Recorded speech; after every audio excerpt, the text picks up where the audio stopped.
Hi students, நம்ம ஏற்கனவே exercise 1.3 ல first sum பார்த்தோம். இப்போ நாம பார்க்க போறது second sum. இதுல பாத்தீங்கன்னா let x equal to 3, 4, 6, 8 determine whether the relation R is equal to x, f of x, x, y கொடுப்பாங்க நமக்கு. இந்த f of x கொடுப்பாங்க. x belongs to x, small x belongs to capital X. அதாவது அதுக்கு capital X ன்றது small x ரெண்டும் ஒண்ணு தான். small x வேல்யூவா நம்ம எடுத்துக்கணும். capital X வேல்யூஸ் தான் நம்ம small x ஆ எடுத்துக்கிறோம். f of x equal to x square plus 1 ன்னு ஒரு கண்டிஷன் கொடுத்தாங்க. f of x equal to x square plus 1 is a function from x to n அப்படினா x ல இருந்து n க்கு சால்வ் ஆகும் ஃபங்க்ஷனா இருக்குமான்னு கேட்கணும். ஓகேவா?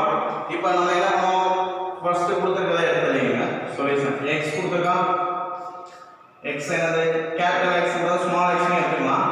capital X equal to 3, 4, 6, 8. அப்போ small x x belongs to x னு சொல்லிருக்காங்களா?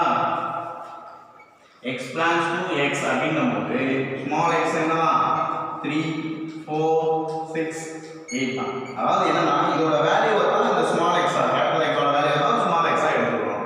ஓகேவா? இப்போ நமக்கு அந்த ஃபங்க்ஷன் ரிலேஷன் என்ன கொடுக்கறாங்க? R is equal to என்ன பார்க்கறாங்க? x, f of x கொடுக்கறாங்க. x, f of x அப்படின்னு கொடுக்கறாங்க.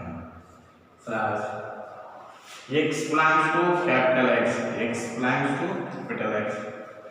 f of x equal to f of x equal to x square plus 1 தான் நம்ம கொடுத்திருக்கோம். ஓகேவா? இப்போ நமக்கு x ஆல்ரெடி தெரியுது. நமக்கு தேவை என்னது? f of x வேணும். f of x வேணும்னா f of x க்கு ஒரு கண்டிஷன் கொடுக்கறாங்களா? x square plus 1 அப்படின்னு கொடுக்கறாங்க. நாம ஃபர்ஸ்ட் என்ன பண்றோம்? f of x ல அந்த x ஓட வேல்யூ கூட சப்ஸ்டிட் பண்றோம். 3, 4, 6, 8 ன்னு பாத்தீங்களா? இத இப்போ x க்கு பதிலா ஃபர்ஸ்ட் 3 இருக்கு. இங்க 3 இருக்குங்க. 3 கொடுத்தீங்கன்னா நாம 3 ஸ்கொயர் plus 1. 3 ஸ்கொயர் என்னது? 9 plus 1 is equal to 10. புரியுதா? அதே போல f of அடுத்து என்ன பாருங்க? 4 கொடுங்க.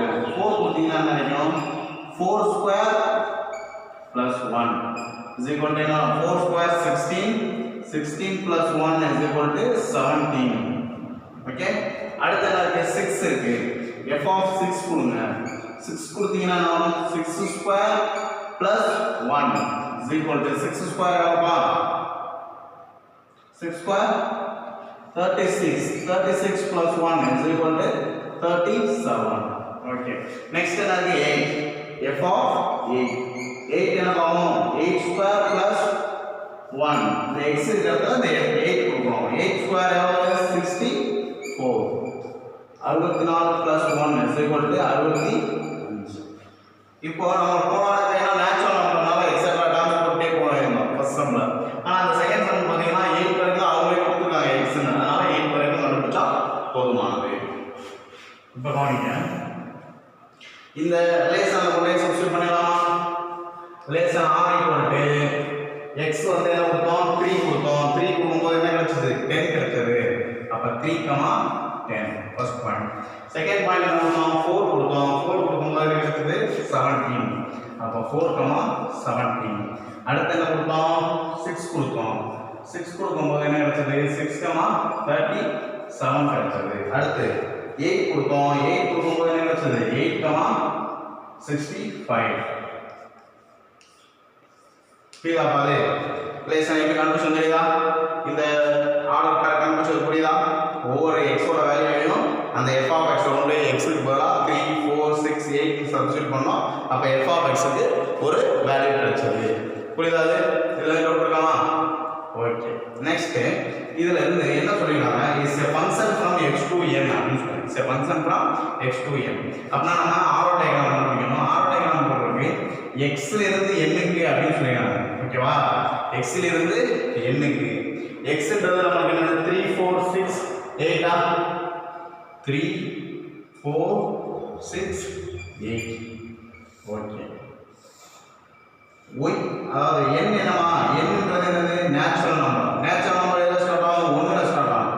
1, 2, 3, ஓகேவா 1 2 3 எப்படி போயிட்டே இருக்குமா எக்ஸெட்ரா தான் போயிடும். இங்கே நமக்கு நம்பர்ஸ் இருக்கு 3க்கு அடுத்து அடுத்து ஒரு 10 அடுத்து ஒரு 17 அடுத்து ஒரு 37 அடுத்து ஒரு 65. ஆனால் அதை தாண்டி அது போயிட்டே இருக்கும். ஏன்னா நேச்சுரல் நம்பர் சொல்லும்போது என்ன ஆகும் போயிட்டே இருக்குமா. அப்போ நம்மளுக்கு 3 கொடுத்தா என்ன கிடைச்சது 10 கிடைச்சது. அடுத்து 4 கொடுத்தா 17 கிடைச்சது. 6 கொடுத்தா 37 கிடைச்சது. 8 கொடுத்தா 65 கிடைச்சது. அப்போ எக்ஸில் இருக்க எல்லா எலமெண்ட்டும் ஒய்ல இமேஜ் இருக்காப்பா. அப்போ இது ஃபங்க்ஷனா எக்ஸில் இருக்கக்கூடிய எல்லா உறுப்புகளுக்கும் எண்ணில் நிழல் உரு இருக்கிறது. எனவே இது ஒரு சார்பாகும். எழுதலாமா? Therefore it is a function. Therefore it is a function from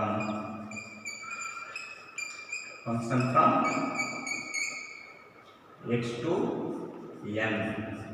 சமன்பாட்டுக்கு இந்த உறவானது